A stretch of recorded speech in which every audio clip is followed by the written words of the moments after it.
of their life stories sort of before the war and after the war. So it goes back and forth between like pigeon narration and soldier narration. So I've done a couple of events earlier this week. And so I did one where I started by reading Cher Ami, and then I did Major Whittlesey. And so now I'm back to Cher Ami again. So I'm going to read a few pages of the Cher Ami section where you're getting to hear her life on Wright Farm, which is where she was born and raised, and learns to be sort of a racing pigeon and a homing pigeon and how all that works. So here we go. Pigeons have no belief in God, nor any need for such belief. But like most creatures, we have our rituals. That day, our parents taught us about the voice, a voice that speaks from both within and outside each of us, that urges us homeward and reassures us that we'll get there. Every pigeon knows this voice. I still hear it in the Smithsonian every morning, though it's been 100 years since I last took flight. Our mother ended their talk to us with a truth that still astonishes me. Now, Miss America and Cher Ami, the two of you must always listen to that voice, the voice humans intuit but cannot experience. Heed it at the start of every journey, and you'll never be unable to home to your home. I'll want to home because I know home is where you are, said Miss America, always sweeter than I. And Miss America is her pigeon sister. The pigeons all have names that were given to them by John. And so he has, as you can sort of tell, fun with what he names them. I'll want to home because home is where you are, said Miss America, always sweeter than I. Me too, I said, though truthfully, I was more eager for the crossing of strange distances than for the many happy returns. You're good birds, our father said, and took us inside to show us how best to eat to restore our energy post-flight. My wait to practice listening for the voice was not a long one. John came the next day, and the next, and the next, always at the same time, carrying us off in a basket and liberating us from various points 1 mile from Wright Farm. Then he began strapping our basket onto a bicycle to take us farther, 5 miles, he said. Then he borrowed the Wright's motor car, and we flew for 10. With each toss from John's hand, I could hear a voice behind my beak resonate with increasing clarity. Cher Ami, it said. It knew my name. Home to Wright Farm, and home I went. The day that John first liberated us at 20 miles, he came in early, the morning sun shining through the door of the dovecote, illuminating the feathers and dust motes, making the air sparkle. Cher Ami and Miss America, he said, crooked teeth smiling beneath his bushy mustache. I've brought you some jewelry. He scooped me up and set me in his lap, then put a narrow band on my left leg above my pink claw. Aluminum, he said, as I balanced my right foot atop his corduroy-clad thigh, his thick fingers delicate as they fastened the anklet. Your first race is coming up, and we've got to have you registered. National Union Racing Pigeon number 615, it says. But don't worry, you'll always be Cher Ami to me. I flapped uneasily when he released me, testing the new weight on my leg. The band felt strange and cumbersome at first, but then soon like nothing at all, like a part of me, which it might as well have been. Although I didn't yet fully understand what it meant, I knew that I had crossed another threshold, had become more completely myself. John did the same for Miss America, who held her foot out and admired the accessory before John popped us into our wicker basket and put us in the motor car on the seat while he cranked the engine and drove us out. Tossed, I spiraled, the band encircling my left ankle a badge rather than a burden, an indication of the seriousness of my purpose. I caught the breeze and made it back to our roost a mile a minute, faster than John could have traveled in his car. Miss America struggled, showing up late, taking 3 times as long. The bracelet puts too much pressure on, she said, cleaning herself in the bathing water. It wasn't long before John gave up on racing her and committed her to being a showbird, which suited her fine. She won many prizes. If my parents were disappointed, they didn't say so, but I could feel the pleasure they took in my speed. Early the next spring, the start of my second year, 1917, John sent me, along with 9 other birds, including fast time, to what would be my first race, 500 miles, with a 500-pound prize. John put almost every penny he won back into us, his hobby. I wanted to win for him, for the loft, and for myself. We all fit into a single large shipping basket, a bit crowded, but John gave us ample food and water, and then drove us to the rail station at Chipping Norton. When John bade us farewell with final encouraging words and left us in the care of a porter, I flapped in alarm. But Fast Time calmed me with faint exasperation. Easy, Cher Ami, she said. We'll see John again soon enough, won't we? But who will toss us from the basket, I asked. What a silly question, she said. Does it matter? Out is out. As we sat on the platform waiting to be loaded onto the train, we took note of garish images lining the walls. They were propaganda posters, many depicting the Germans as savage beasts, raping and pillaging, shelling and killing. Destroy this mad brute, one read across its top, and below that, a German soldier in the form of a gorilla clutching Europe, personified as a lady, limp and partially clothed, in his hairy left arm, civilization in ruins on the horizon behind him. Pigeons are capable of neither hatred nor patriotism, but there on the platform I began to see that humans had difficulty understanding the war without animal metaphors. The fighting is raging like a tiger, someone on the platform said. None seemed to understand that the war had come from them. And I'll stop there. Thank you. Thank you for reading a Cher Ami section. I would hope that, so for those of you who don't know me at all, other than my mom, who's I know here, who knows me well, I am an animal freak.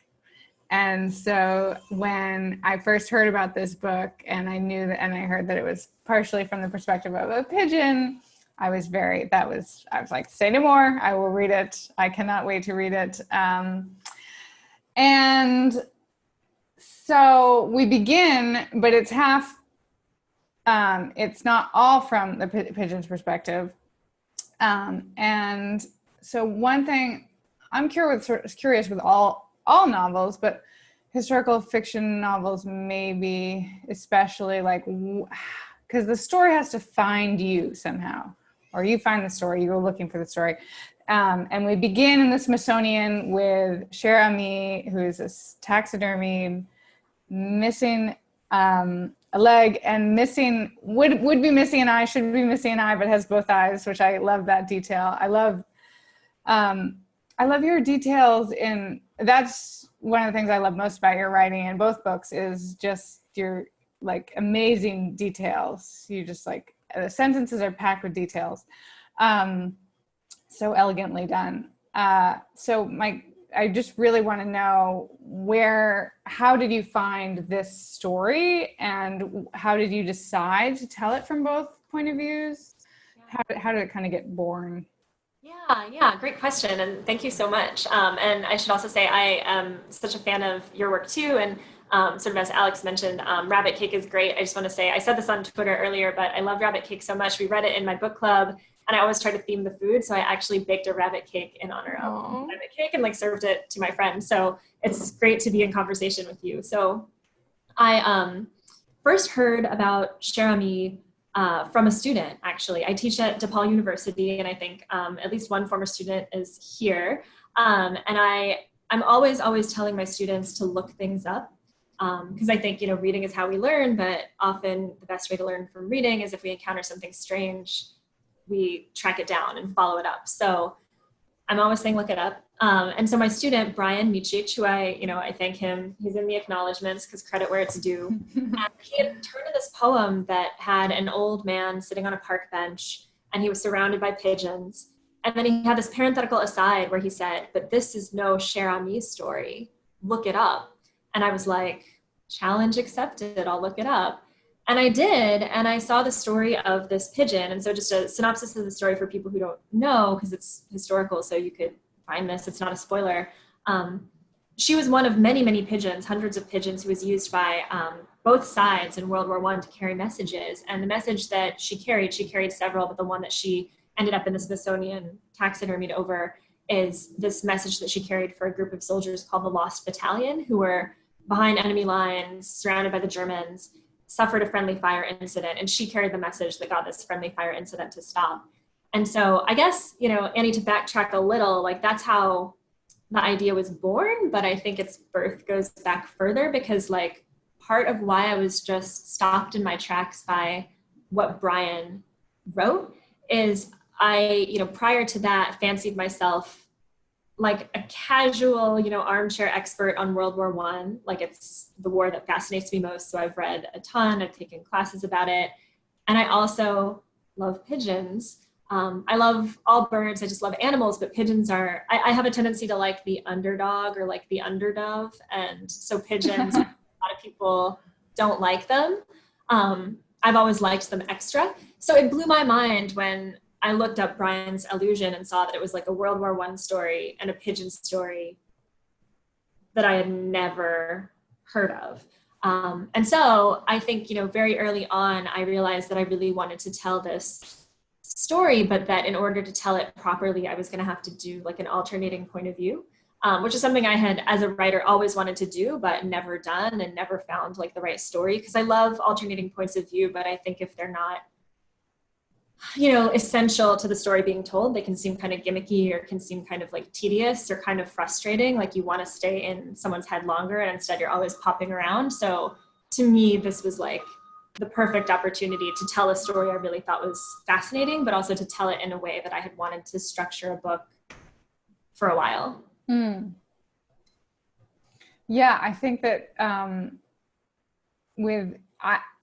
love the alternating point of view in your book, especially because you can hear the same event from two different perspectives, and that can be gimmicky in other books, even though there's something really pleasurable in being like, let's go around the room and see what everyone sees. But it's in your book, obviously the point of view is going to really radically change what happens in the room.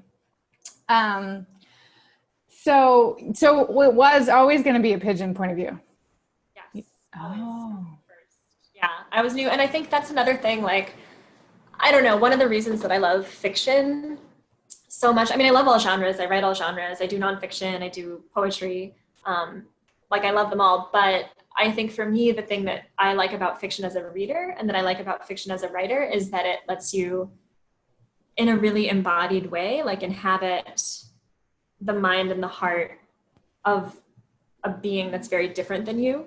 And I think, obviously there's all kinds of conversations that have happened and are happening about like writing difference or writing across difference. And I think I love thinking about that and like who can write what and what do you need to do to be able to write from a perspective that's not you. And so I think I was really intrigued by the challenge of, it doesn't get much more not me than a pigeon. With Whittlesey, like the human character, I'm writing someone very different than me too, but I think it's a little more familiar for most writers to be like, okay, I'm still writing a human, even though he died 100 years ago. He's a man, he was a soldier, he was gay, he's all these things that I'm not, but I think just by default that he's my species, there's like a little less prep work that has to happen. Whereas for Cher Ami, it was just like, okay, clear the decks. What do I need to know about pigeons to write this in a way that I hope is not just cute, but that gives her the same kind of characterization that you'd want to give any human character, hopefully. It also probably gave you, I imagine, just a lot more freedom, because you just said you were an armchair expert. But I went to this panel a zillion years ago on historical fiction, and I have never written real historical fiction, and especially had never tried back then. And Alexander Chee, his book, maybe it wasn't a zillion years ago because his book isn't a zillion years old, but his opera book, Queen of the Night.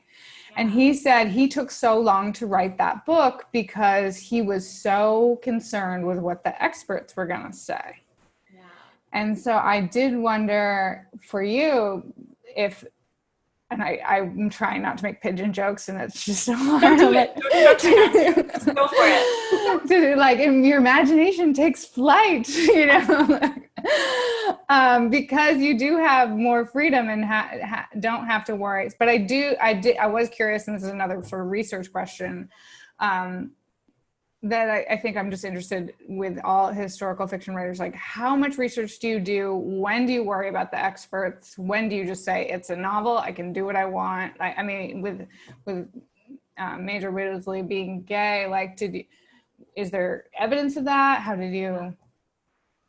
Yeah, that's a great question. So I think, with that question about the experts, so I guess first research is my favorite phase. I say it all the time when I talk about research. I love the research phase because, for one thing, it's just so interesting. If you're like a history dork, it's just fun to be like, completely immersed in like stacks of books and sources about the thing that you are passionate about. So I love it for that, but I also love it because it has pure potential. Like you're just kind of calling all the information in, you're piling it up. You're not necessarily overtly trying to think like, where does this go? How do I shape it? So for me, I kind of do like a mountain of research, and then I sort of set it aside and try not to look at it anymore so that I can just like focus on the character. So I have like that reserve of stuff, like the gas in the tank, but then I try to just like start driving and not look at what's in there. So with that, I think that allows me to. How long are we talking with research? Like a Oh year? yeah, like a year, and I have like for this like a 250-page single-spaced document of just stuff that I typed up about like what it's like to be a pigeon, stuff about Whittlesey, stuff about World War I. So it's this huge document. But then within that, I try to like find stuff that's gonna I kind of call it the key, because like history is sort of like this big treasure chest to like make a like conceit, like a metaphor. Like it's this huge, like almost like Borgesian, limitless trove of stuff. And so like that's good. But to like unlock it and get to the parts that you need to, I feel like you're saying, like you need that thing to like let your imagination take flight. So in Lillian, the key to like this great real woman's story was like to give her my own love of walking. You know, I was like, how am I going to write this character and let her be something that's not just like a fake biography that's very boring? And so it was like, okay, I know she's a flaneur. That like unlocked what I needed to take the treasure that I needed and leave the rest. Because if you try to use all the treasure, it's too heavy, it's too boring.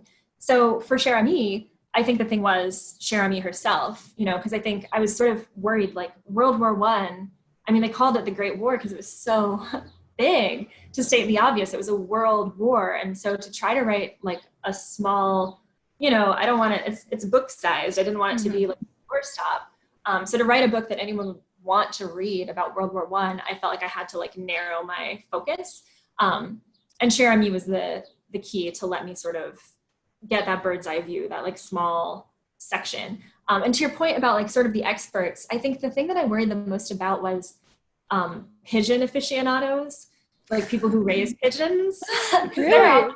Yeah, I'm a member of a bunch of groups on Facebook, like Palomacy. Like I'm a member of this group that I don't do the rescue. I just cheer them on and give them money that rescues pigeons and doves, like who are injured in the city or who are, you know, because like pigeon racing still happens and it's not always ethically practiced, like many things that involve animals. And so, you know, like the animals, kind of like greyhounds at racetracks or horses, you know, that they're no longer fast, like what happens to them then? So it's a great group. But anyway, like they're out there and many of them are readers. And so I didn't want anybody who's in these like groups that I'm a fan of to tell me like I screwed it up and like didn't get a pigeon fact right. And then my dad, you know, was in the military and he's a military historian. And so I didn't want people like him first and foremost, I didn't want him to be like, that's wrong. Or any of those people to be like, that's not the shell they would use, or that's not like the uniform they would have worn. So it's not to make it sound to people listening like this is some sort of like heavy military history, but I just didn't want anybody to be like thrown out of the story by that. And then the last thing with Whittlesey, yeah, sorry, I asked you like 6 questions. I love it. I love a good compound question. And I feel like, you know, my like, you know, pandemic brain, I'm very proud that I think I'm getting check. Yeah. Yeah, like, I'm not screwing up. But with Whittlesey, I don't have any like smoking gun. I can't prove, like he didn't leave much personal material behind. So there's nowhere that says I, Charles Whittlesey, am a secretly gay man. But everything that I found in like what he left and what was written about him was sort of this euphemistic language that people at the time could have either picked up on or chosen to ignore. And so like confirmed bachelor, no woman involved, never had time for the ladies. It just like, it showed up over and over again in stories about him, close friends, reminiscences of him. You know, people just always mention that stuff. And I, you know, so that intrigued me and I did a ton of research to make sure that I didn't depict that incorrectly. Just a ton of research on early queer history, like in the early 20th century in New York City. And so a lot of that sort of corroborated that multi-level understanding of, you know, being in a society where obviously there were gay people. I mean, there've always been, you know, queerness has always been around, but it couldn't always be expressed in that way. So a lot of the stuff was stuff that at the time would have been in the parlance. And then I thought as well, going off that, since I'm not a biographer, I was intrigued by that idea that he was this hero, and so much of World War I was like toxic masculinity to just like the most hypertrophic degree. Like what it would be like to be this sort of not typically masculine officer in this conflict. And then the other thing that kind of made me think it was sort of meant to be is that there's like weird gender confusion with Cher Ami herself too. Like she was a female pigeon the whole time, but they just defaulted to calling her him and saying he, and even her name, Cher Ami in French, a gendered language, reflects that. And when they stuffed her, they found that she was a woman, like a girl, a female, whatever that means in the pigeon world. But they didn't even bother to correct it until fairly recently, just because, and I think that has a lot to do with like societally, culturally held ideas about like who a hero is, what heroism consists of, what type of person gets to be heroic as we understand it in like, especially a war Right, situation. who belongs in war. Yeah. So long answer, but good question. Yeah, it's, I mean, there's so much in the book to talk about and ask questions about too, that, and it's great to hear your dad's, because that makes sense in terms of like how your interests formed and that they were born a long time ago. Like we get most of our interests sort of in childhood, I feel like. And so you started writing this book and then I assume just learned a ton and hadn't set out, because I know you are such a good writer, and hadn't set out to prove anything, because we can't set out, it's too big a goal. But you do prove so much about sort of about war and about like myth versus reality, and you are the perfect writer to write about like reality of war, because your sensory details are just like they are amazing, the smells and sort of like the farts and and the gore. So what do you feel like you taught yourself? Like what were some things that you were like, oh, I didn't know this before I wrote the book? Yeah, that's a great question. I think, one of the things I think that I learned by writing it, like one of the things that interested me, like my affinity for the Great War, for World War I think, to go to that childhood interest, stemmed from like just when my dad, had the books out on the table and, the pictures of trench warfare, and he would, talk about the facts he was reviewing, it like stopped me in my tracks as a kid when he explained how that all worked. Like just the style of fighting in World War I, just the fact that, and, most people probably know, because like so much of it is in the language, like in the trenches and like over the top, like all that stuff is in our language from World War I. But just this idea, like, I guess I've always known war is horrible, war is hell. But the thought that like all over every single one of these fronts, like all these like super young, like 18 to 20-year-old men were like in these rat infested, like louse infested, water filled, muddy trenches, like rotting their feet off, getting gangrene. And then periodically someone would blow a whistle or like fire a pistol, and it would all go over the top and just like run across a field into barbed wire, into landmines, into tanks, into machine gun nests. And they did this like almost without question over and over for 4 straight years. Like I just couldn't understand. I was like, why? And also like that question, which might seem naive, but I don't think it's just like a childish question of like, why didn't somebody say no? Like why did they all keep doing it? Like why en masse was this wholesale ritualized slaughter just accepted? And so I think that's part of what I wanted to write and try to understand, like basically how, is that something a good person can do? Like, can a good person participate in this like holy, terrible institution? And so I think, it's not like a super fun factoid takeaway, but I think the opportunity to depict Whittlesey, and then also this character, Bill Kavanaugh, who's kind of, he's the pigeon man who handles Cher Ami and all the other pigeons. He's sort of the unrequited love interest of Charles Whittlesey, who I wanted to be just this like very, very good character.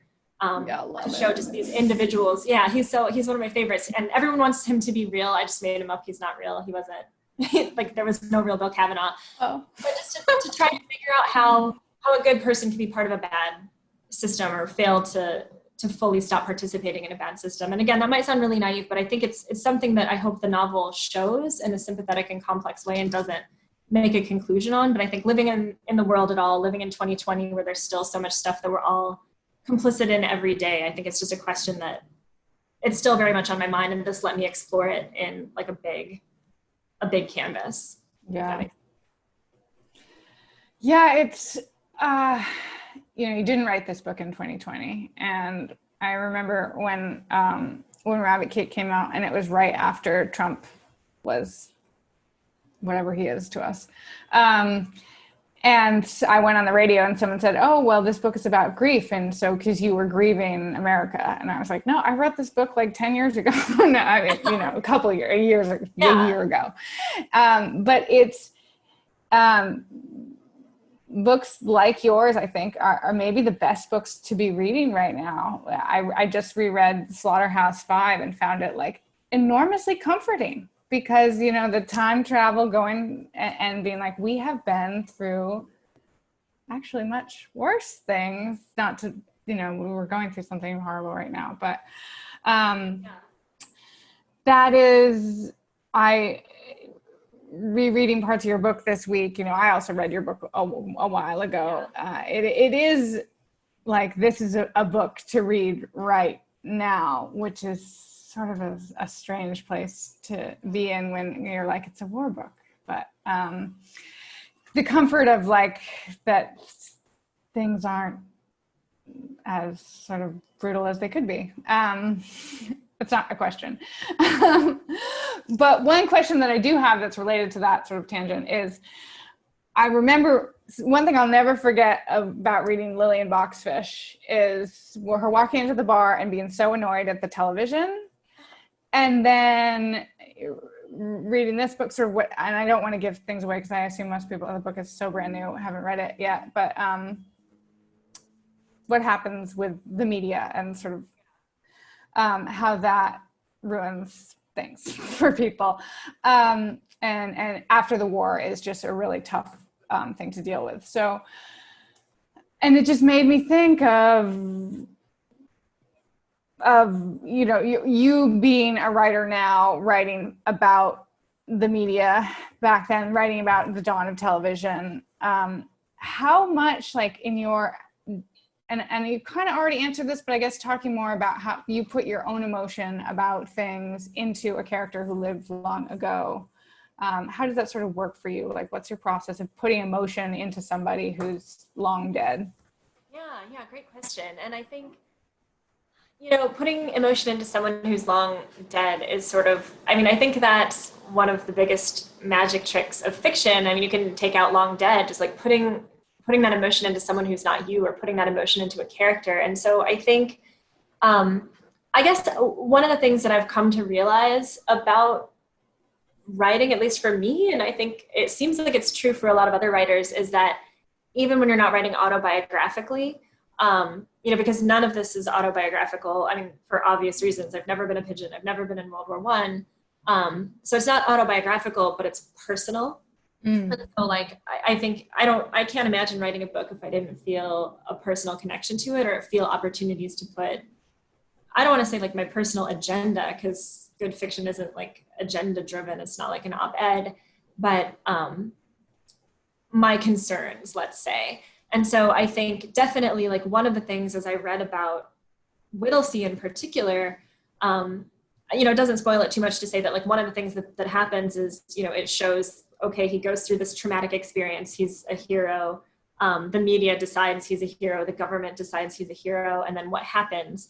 And I think I'm very interested in the way that, like, different modes of storytelling allow for, like, more complexity and less complexity. And I do think, I don't want to be somebody who's like blah, blah, the mainstream media, you know, like I appreciate facts. I like good journalism. I believe it can be done well.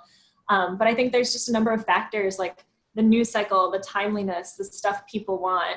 I think one of the problems with the media is that it pretends to objectivity and it pretends to, you know, being somehow written by robots with no bias, when obviously just like every other thing we consume, it's produced by humans who obviously have personalities of their own and biases of their own. And so I was just really interested by the way the media kind of got a hold of Charles Whittlesey, and he lost control of his story. And I think that's really interesting because it's like there, but for the grace of whoever, could any of us go? Like, you know, it's a weird thing to think about fame or to like, I don't know, as writers, you know, we want people to read our work, but I think true fame would be like a terrifying nightmare because then people aren't really looking at what you produce or the complexity of things. They're just like reducing you to this one symbol of whatever it is. And I think that happened to Whittlesey. And I think it happens all over the place still to people today. Like the media gets a story and tells it one way and that's what you become. And I think, you know, like literally Cher Ami too became like a piece of propaganda. Like I was intrigued by the fact that, you know, this isn't a big spoiler, it's not a thriller, so I don't think I can spoil it, but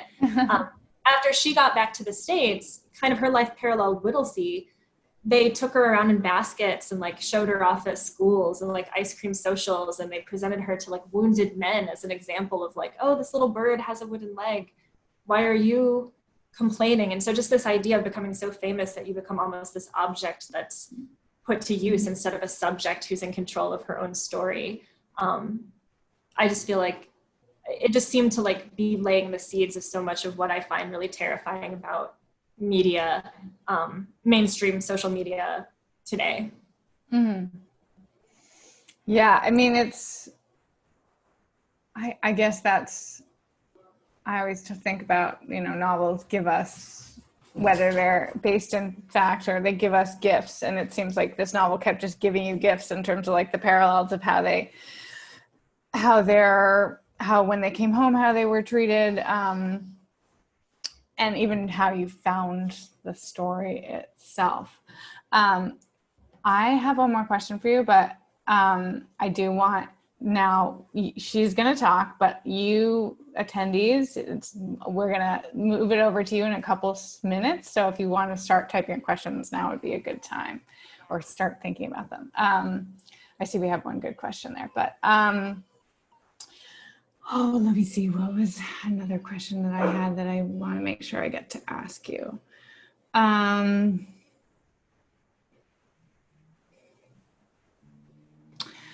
I think that this is just such a simple question, and maybe someone else would ask it, but I'm so curious about people's routines right now, writing routines. So this is just like what's your writing life usually like before this? Has it changed? Like Okay, so yes, I love this question. And I think also it's appropriate because like, look, it's where I live and like, it's where yeah. it's like, even that is so different. You're like not at a bookstore, you're like kind of in my home. Yeah, so I am a pretty routine-based writer. Like I'm a pretty, like I'm a morning person. So like this isn't every day because I really resist the urge to like fetishize writing every day if you don't have a natural inclination to do it or anything that says like productivity for productivity's sake or like capitalism, you know, however you want to think of it. But for me, what works when I'm writing a novel, which I think other people could disagree, but I think novels are the hardest thing. Like I write everything and I think novels are so hard and I love them, but they're so hard.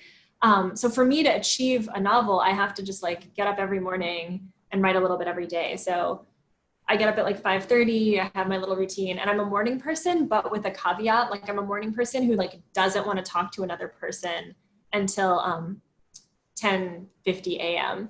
You know, so I like try to have that as my writing time because that's what I feel smartest. And then after 10:30 a.m., I feel like I become like my intelligence and my like energy like drop off, and that's when I do other stuff. So that's when I'm writing a novel. And I feel like I kept that up. I'm working on a new one and I kept that up during the pandemic, and it was actually one of the things that was getting me through like the early days of like sheer just like abjection and horror and grim bleakness. So I felt really grateful for it.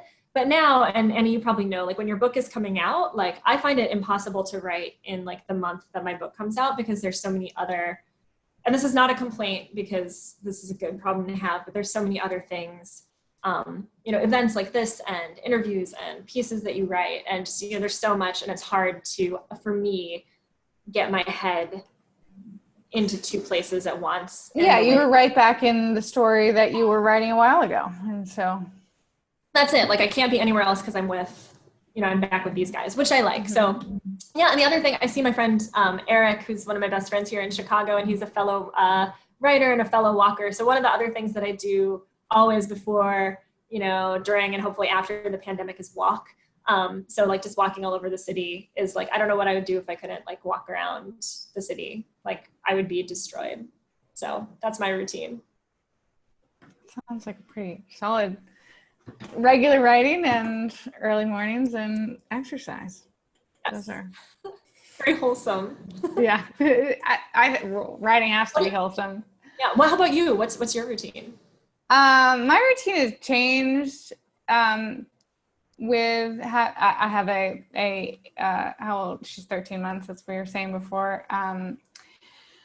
So I used to not have a routine other than a word count.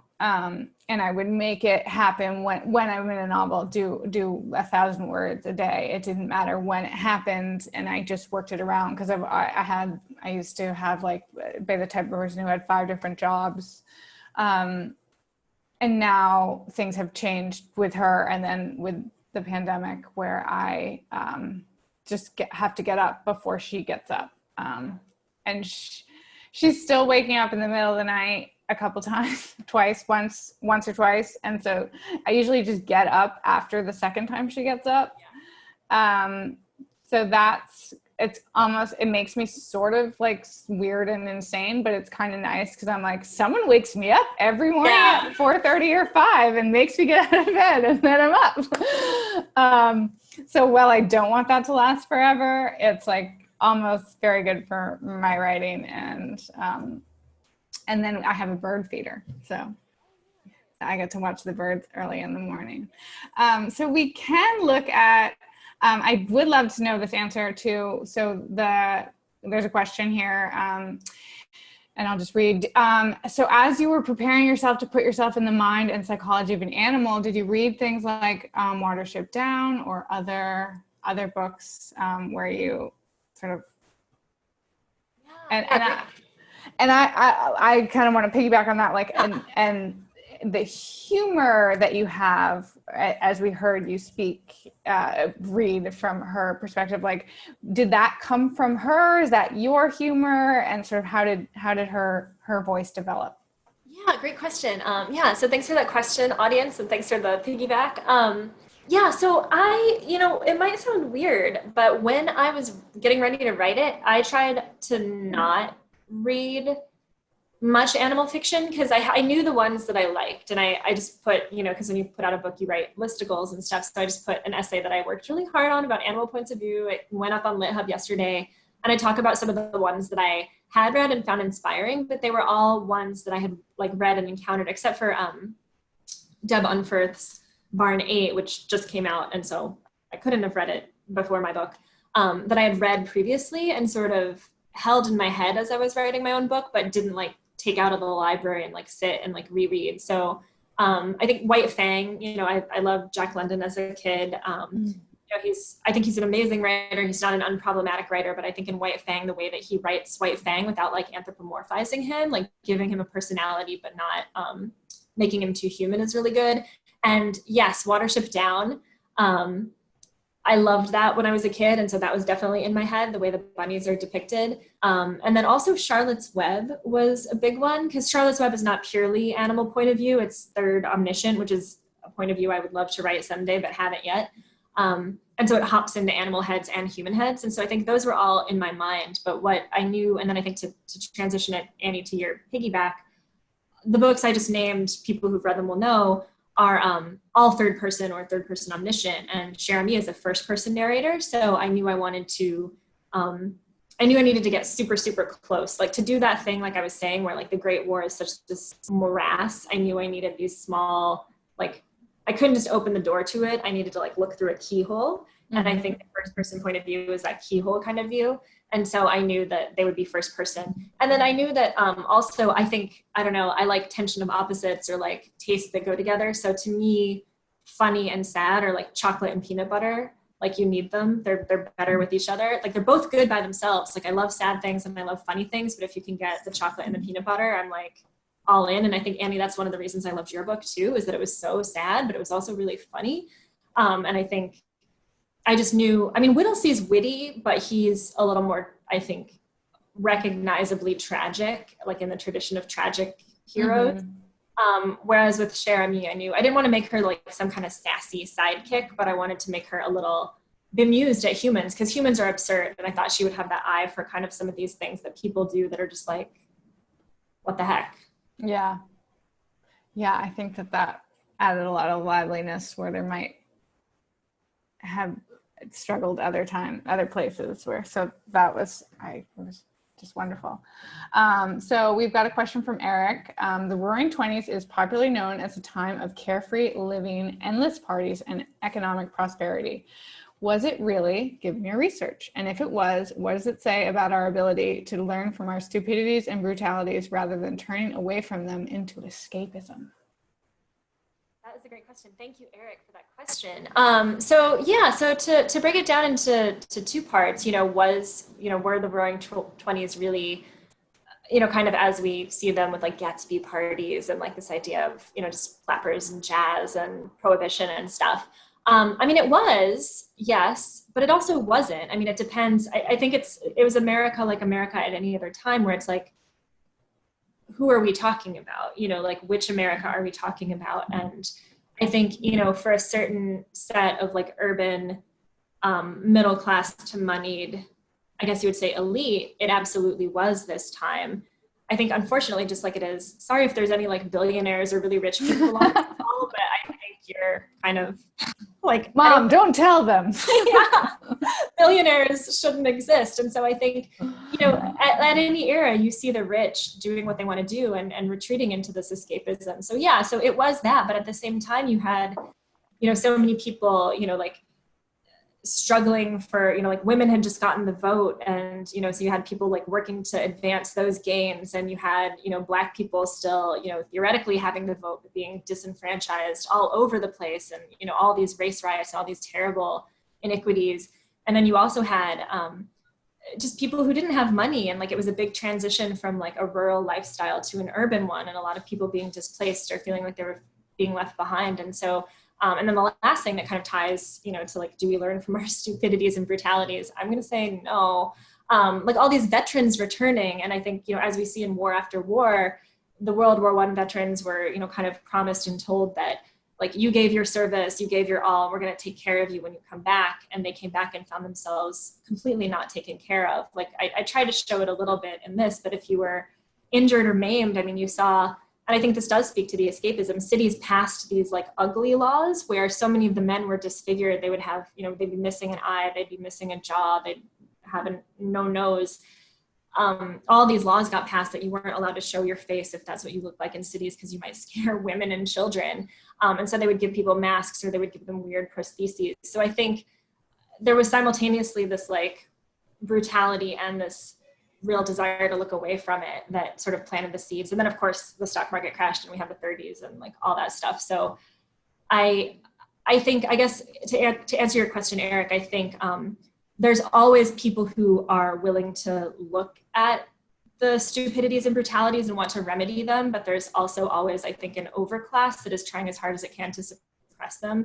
And in the 20s, and just like any other time, the only time it really changed was when like you got like a critical mass of the sort of underclass working against those elites, which I think, unfortunately, we see that now. So like everybody vote, I guess, and like bring it, don't mail it, like hand deliver it.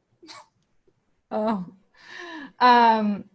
well, this is a question that relates to that. Do you find that World War I seems to be underrepresented in modern literature compared to World War II anyway? And the better literary works, what are some other better, I shouldn't change this question. What do you think are some of the better literary works inspired by World War I?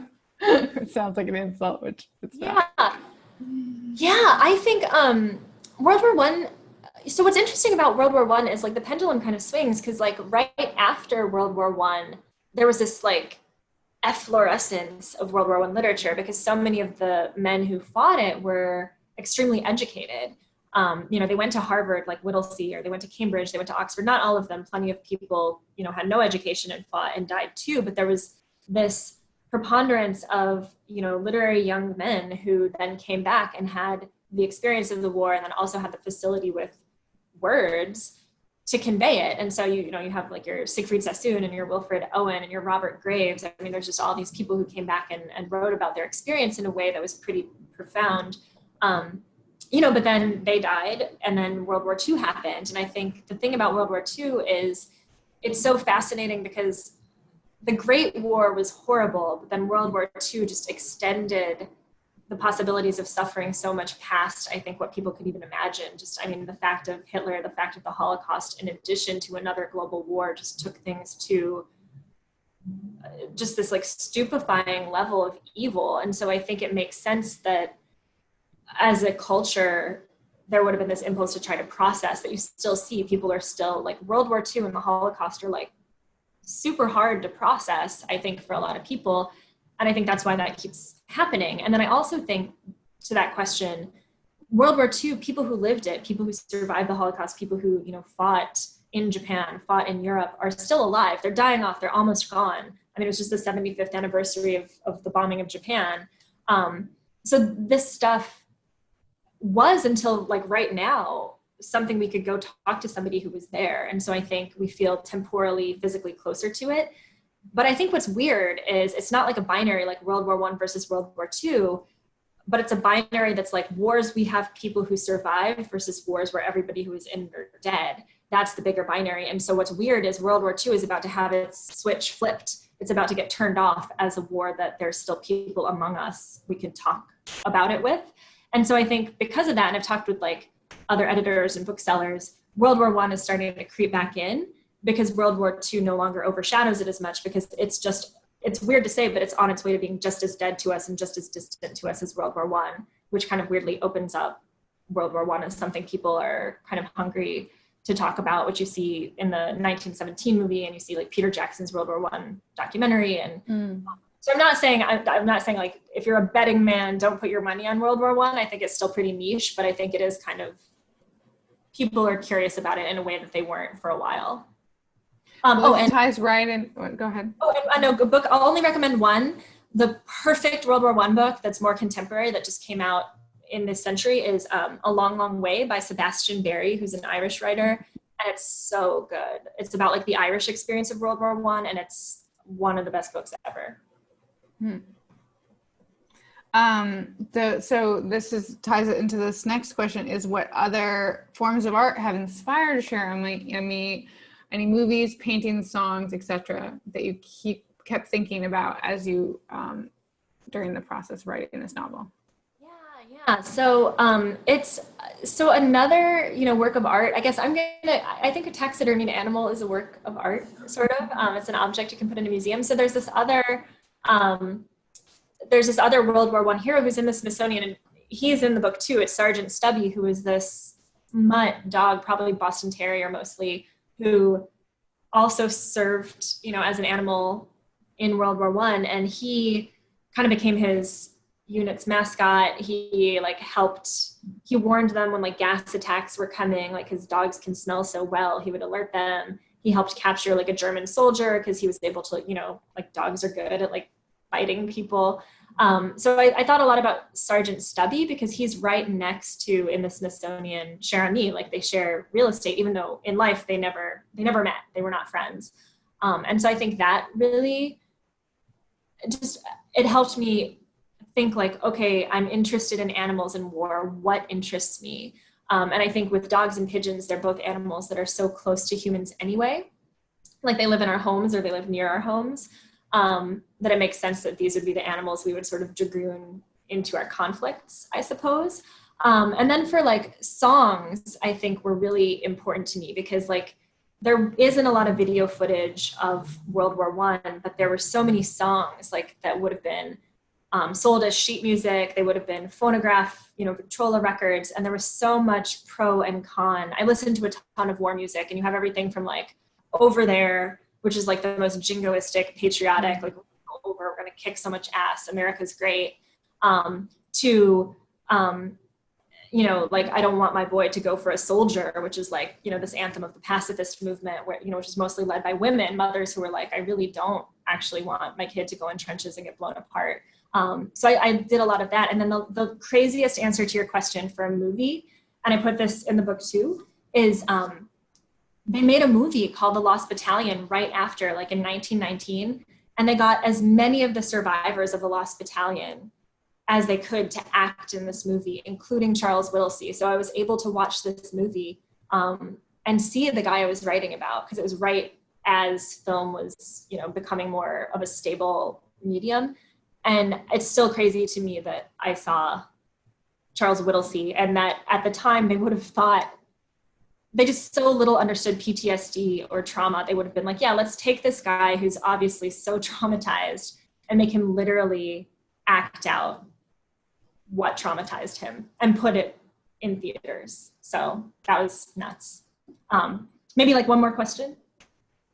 One more question. Oh, if you